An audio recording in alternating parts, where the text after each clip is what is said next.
আসসালামু আলাইকুম, কেমন আছেন সবাই? কাছে দূরে যে যেখান থেকে আমার ভিডিওটি দেখছেন, আশা করি আল্লাহর অশেষ রহমতে অনেক ভালো আছেন। আজকে নতুন একটি রেসিপি নিয়ে আপনাদের সামনে চলে এসেছি। অবশ্যই ভিডিওটি আপনাদের কাছে ভালো লাগবে, আর রেসিপিটি যদি ভালো লেগে থাকে অবশ্যই আমার চ্যানেলটি প্লিজ সাবস্ক্রাইব করে দিবেন। আর যদি ফেসবুক পেজ থেকে দেখে থাকেন, আমার ফেসবুক পেজটি ফলো দিয়ে সাথে থাকবেন। এখানে ফ্রাই প্যানের মধ্যে হাফ কাপ পরিমাণে সয়াবিন তেল দিয়ে দিয়েছি, আর ইলিশ মাছ কেটে সুন্দর করে ধুয়ে হলুদ মরিচ আর লবণ মাখিয়ে আমি প্রায় আধা ঘন্টার মতো ম্যারিনেট করে রেখেছিলাম। এখন উল্টে দিচ্ছি। এই মাছগুলো কি একবারে বড় না আর একবারে ছোটও না, মিডিয়াম সাইজের মাছ। তো দেখেই বুঝতে পারছেন যে এটা বড় মাছ না। তো এই যে দিয়ে দিলাম সব মাছ, লেজ, মাথা, তারপরে আবার একটু ডিমও হয়েছিল। তো সব কিছু সুন্দর করে দিয়ে হালকা করে ভেজে নিচ্ছি। আপনারা যারা রেগুলার আমার ভিডিও দেখেন তারা জানেন যে আমি কিন্তু খুব কড়া ভাজি দেওয়া মাছ কখনোই পছন্দ করি না। আমি সবসময় একটু হালকা করে ভেজে তারপরে রান্নাটা কমপ্লিট করি।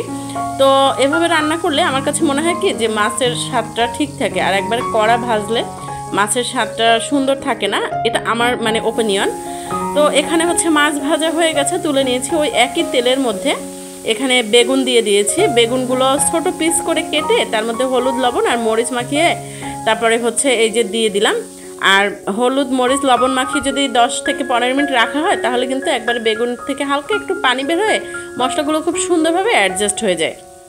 তো এভাবে হালকা করে একটু নেড়ে চেড়ে ভেজে নিচ্ছি, একবারে কিন্তু কড়া ভেজে নিচ্ছি না, দেখেই বুঝতে পারছেন। আর যেহেতু পেস্টটা ছোট করে কেটেছি, উল্টে পাল্টে একটা একটা করে দেওয়া সম্ভব না, যার কারণে আস্তে আস্তে করে এরকমের করে ভেজে নিয়েছি। আর এখানে বেগুন ভাজা শেষ হয়ে গেল, এখন তুলে নিয়েছি।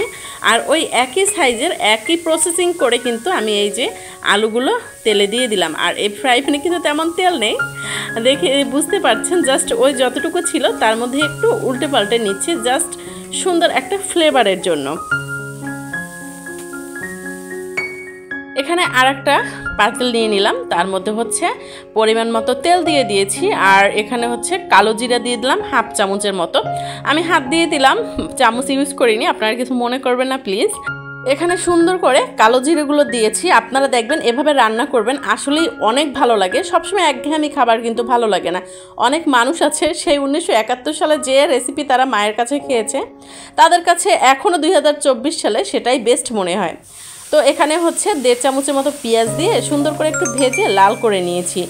নিয়ে অল্প একটু পানি দিয়ে দিলাম, রসুন বাটা দিয়ে দিলাম 1 চামচ, আর এখানে ধনিয়া আর জিরা বাটা সেটা দিয়ে দিয়েছি 1 চামচ। দিয়ে এখন একটু সুন্দর করে নেড়ে চেড়ে নিচ্ছি।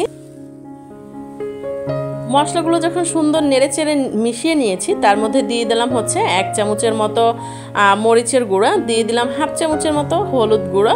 হলুদ গুঁড়ো বেশি দিলে হয় কি মশলার ফ্লেভারটা কিন্তু একটু চেঞ্জ হয়ে যায়, যেটা ভালো লাগে না আসলে। আর এখানে পরিমাণ মতো লবণ দিয়ে দিয়েছি, দিয়ে এখন সুন্দর করে নেড়ে চেড়ে নিচ্ছি। আপনারা এভাবে কিন্তু রান্না করবেন, আর ভিডিওটি সম্পূর্ণ দেখবেন অনেক ভালো লাগে খেতে। এক একজনের রান্নার ধরন এক এক রকমের, বাট খেতেও কিন্তু এক এক রকমের লাগে।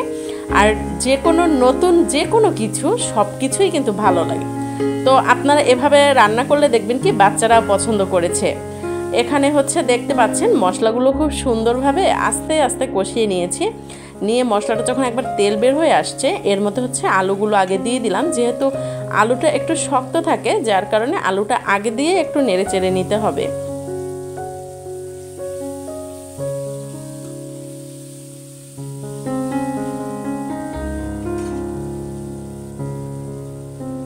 দেখিয়ে বুঝতে পারছেন আলুটা কিন্তু খুব সুন্দরভাবে কষানো হয়ে গেছে। আর এর মধ্যে এখন দিয়ে দিয়েছি বেগুনগুলো। তো বেগুন যেহেতু তেলে ভেজে রেখেছি, আর পিসগুলো কিন্তু ছোট ছোট করে নিয়েছি, যার কারণ বেশি ভাজার দরকার হবে না। বেশি কষাতে গেলে বেগুনটা একবারে ভেঙে হয়ে যাবে, নরম হয়ে যাবে, দেখতেও ভালো লাগবে না। আর তরকারি কিন্তু সবজি, যে কোনো সবজি আপনার কাটার উপরে কিন্তু রান্নার সৌন্দর্য বোঝা যায়। আপনি সবজিটা যত সুন্দর করে কাটবেন, আপনার তরকারি বলেন যাই বলেন না কেন, সেটা বাটিতে দিলে বা পরিবেশনের সময় দেখতে ভালো লাগবে। তো এখন দেখতে পাচ্ছেন যে একবারে ফুটে উঠেছে। যখন পানিটা ফুটে উঠবে, এর মধ্যে ভেজে রাখা যে মাছ, সেই মাছ দিয়ে দিব। তো মাছ দিয়ে পরিমাণ মতো পানি আরেকটু অ্যাড করেছি। আর এখানে আরেকটু লবণ দিয়ে দিলাম, কারণ এই মুহূর্তে মনে হচ্ছে আমার কাছে লবণটা একটু কম হয়েছে। তো এখন ঢাকনা দিয়ে ঢেকে রাখছি। আর যখন ফুটে উঠবে তারপরে হচ্ছে কিন্তু ঢাকনাটা সবসময় দিবেন, তা না হলে কিন্তু মানে মশলার যে তেল থাকে বা রান্নার যে তেলটা থাকে সেটা হচ্ছে ঢাকনার সাথে লেগে একবারে হলুদ হয়ে যায়, যেটা আমার কাছে একেবারেই অপছন্দ, ঢাকনা হলুদ হয়ে যাওয়া।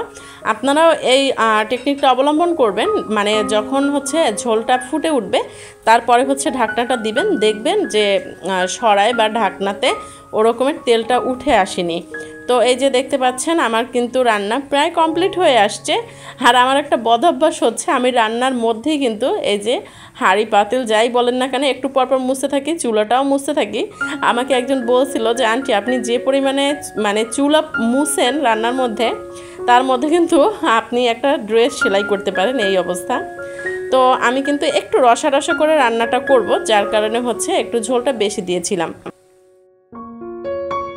আর এখানে কিন্তু আমার রান্না কমপ্লিট হয়ে গেছে, এখন তুলে নিচ্ছি খাওয়ার জন্য। আমার ভিডিওটি যদি দেখে আপনাদের ভালো লেগে থাকে প্লিজ আমার চ্যানেলটি সাবস্ক্রাইব করে দিবেন।